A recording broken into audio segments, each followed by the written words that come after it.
Сегодня у нас большой праздник.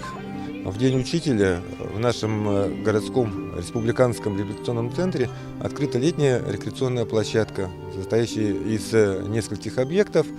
Это возможно было реализовать при поддержке компании «Алроса». Президент Иванов Сергей Сергеевич совместно с нашим главой Егором Афанасьевичем в апреле месяце посетили это учреждение.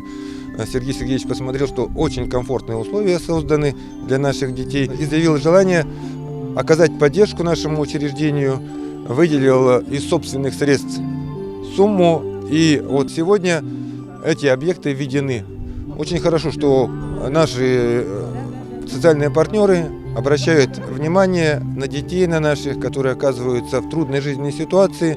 Но мы считаем, что эти трудные жизненные ситуации у них временная, потому что работа в этом направлении ведется правительством, ведется нашими учреждениями, и дети возвращаются в семьи. Помог нам Сергей Сергеевич Иванов при приезде в Якутию, он заехал сразу к нам. Мы думали, что тысячи таких учреждений, да.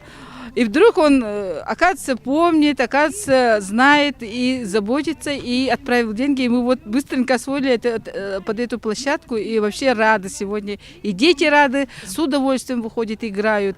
И нам сегодня очень тепло, радостно, что действительно у нас вот это случилось. Действительно все красиво. Мы благодарим Егора Афанасьевича за то, что Сергей Сергеевич к нам пришел именно. Все это сделалось, и мы рады за сегодняшний день.